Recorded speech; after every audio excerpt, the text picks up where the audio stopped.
Okay चलिए अब एक काम करते हैं, इस शो की शुरुआत करेंगे।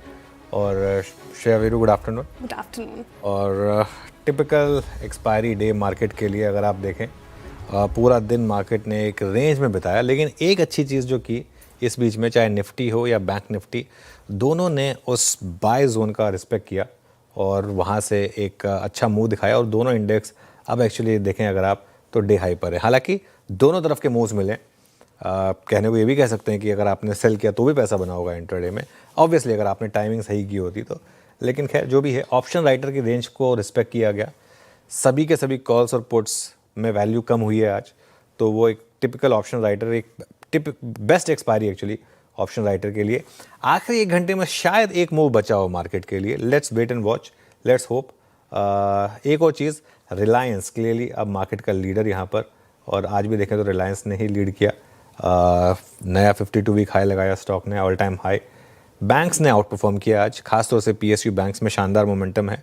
हालांकि आईटी, उसने काफ़ी हद तक थोड़ा सा मार्केट को गेंस को कैप करने में एक बड़ा रोल प्ले किया। आईटी में आज थोड़ी सी आपको अंडर परफॉर्मेंस दिखाई देगी। निफ्टी आईटी की बात हो रही है, चलिए कोई बात नहीं। चलिए आगे बढ़ते हैं और देखते हैं आखिरी का 1.5 घंटा कैसा रहेगा।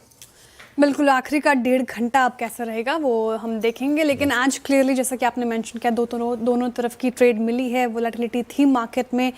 लेकिन ब्रेथ ठीक है मार्केट की, क्योंकि मिड कैप और स्मॉल कैप में बाइंग नजर आई और रियल्टी पीएसयू बैंक्स ने तो साथ दिया ही। लेकिन बड़ा सवाल अब ये कि जिस तरीके से मार्केट ने आज दोनों तरफ के ट्रेड्स दिए हैं, ये किस ओर संकेत कर रहे हैं? अब नेक्स्ट क्या लग रहा है आपको मार्केट पे? लेवल्स कौन से इंपॉर्टेंट होंगे और कौन सा लेवल इंपॉर्टेंट है क्लोजिंग के तौर पर, जहां से आपको और कन्विक्शन बनती हुई नजर आएगी बाजार में? बिल्कुल। देखिए श्रेया, एक चीज़ मैं आपको बताऊं, 25,800 के ऊपर ट्रेंड इंटैक्ट है। ट्रेंड में कोई गड़बड़ नहीं है जब तक आप 25,800 के ऊपर हैं। हाँ, 26,000 के ऊपर अगर आप बंद हो गए तो मुझे लग रहा है कि फिर मार्केट में थोड़ा सा कॉन्फिडेंस वापस लौटेगा।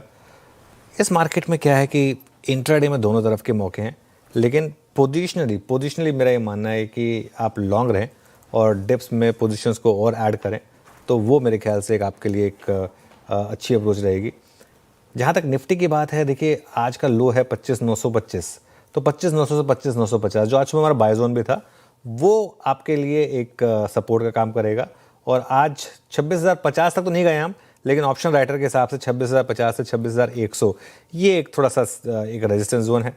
बैंक निफ्टी में आज सुबह एक बहुत शानदार ट्रेड मिली, अगर आप देखें तो जो कोलैप्स हुआ उसके बाद बैंक निफ्टी एक ब्यूटीफुल रेंज में आया, 58,700 से 800 की रेंज में, वहाँ से घूमा। 58,500 से 700 का सपोर्ट है आपका आज के लो के जस्ट नीचे, और रेजिस्टेंस जो है श्रेया हायर लेवल पर वो आपको मिलेगी करीब 59,200 से लेकर करीब 59,400 तक के बीच में। बिल्कुल, तो ये लेवल्स इंपॉर्टेंट है निफ्टी और बैंक निफ्टी के लिए। लेकिन सुबह जो बताया गया था वही रणनीति, स्ट्रैटेजी सटीक पड़ी है? आइए एक बार सुनते हैं फिर से क्या स्ट्रैटेजी की बात हुई थी निफ्टी और बैंक निफ्टी पर।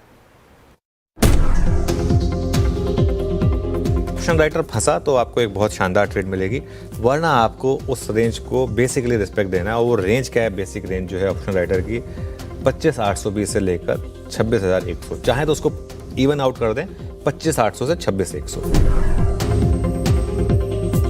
25,875 से 25,950 का जो जोन है, अगर फ्लैट खुले तो वहाँ पर भी, और थोड़ा और नीचे आए वहाँ तक आप लॉन्ग पोजीशन वाया ऑप्शंस करें, ऑब्वियसली भले नेक्स्ट वीक के ऑप्शंस लें, और 25,800 का एक स्टॉप लॉस रखें।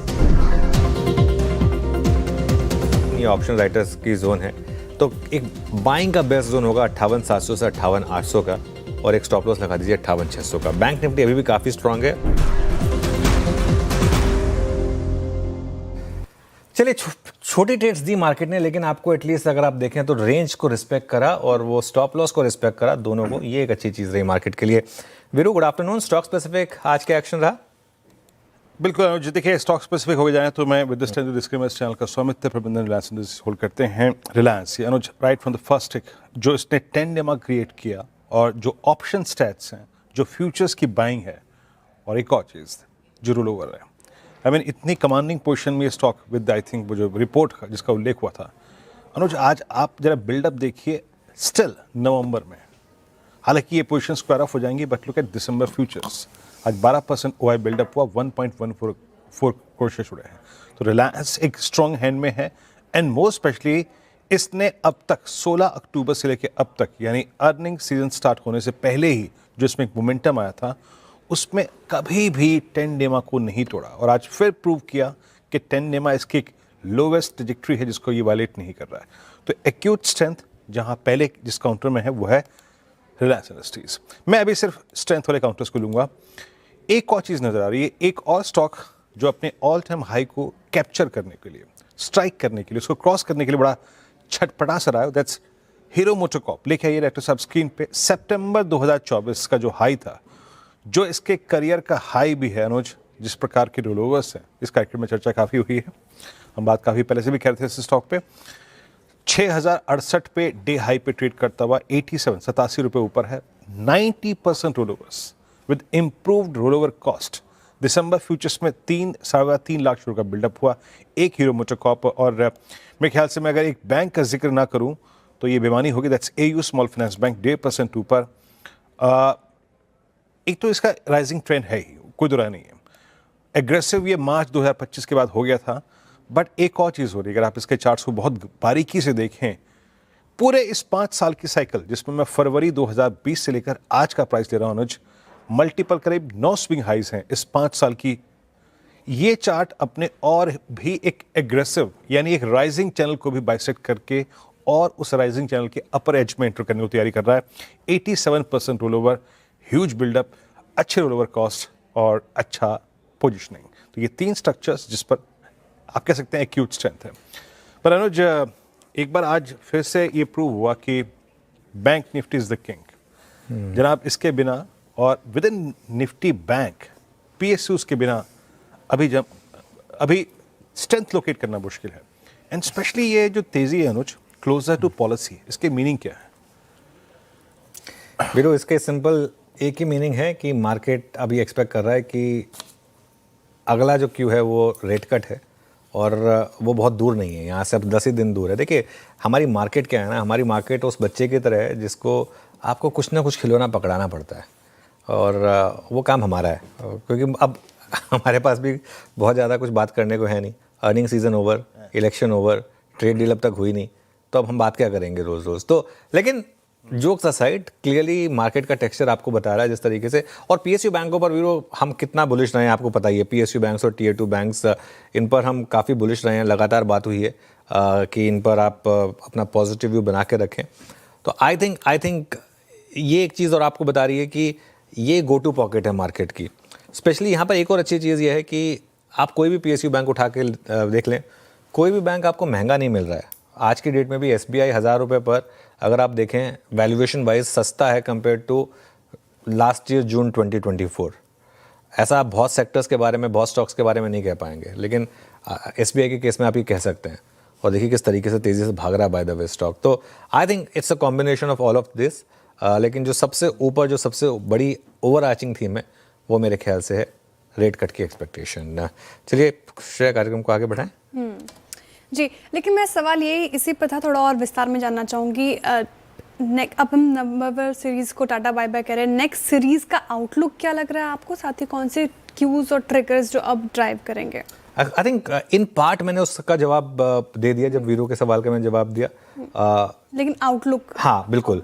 तो क्यू सबसे बड़ा यही है, आरबीआई की पॉलिसी और फेड की पॉलिसी। और आउटलुक में बहुत कुछ डिपेंड करेगा कि ये दोनों इंस्टीट्यूट्स कहते क्या हैं, फेड क्या कहता है और गवर्नर साहब क्या कहते हैं। I think rate cut expect कर रहा हूँ मैं दिसंबर में, क्योंकि आरबीआई की तरफ से, क्योंकि पिछली पॉलिसी में गवर्नर साहब ने एक टोन सेट कर दिया था कि अगर हम ओपन हैं रेट कट्स के लिए और हमारा फोकस अब ग्रोथ पर है। और उसके बाद जिस तरीके के डेटा पॉइंट्स आए हैं, इन्फ्लेशन ऑल टाइम लो पर आया है, तो एक सेंस बन रही है कि इस पॉलिसी में रेट कट आना चाहिए।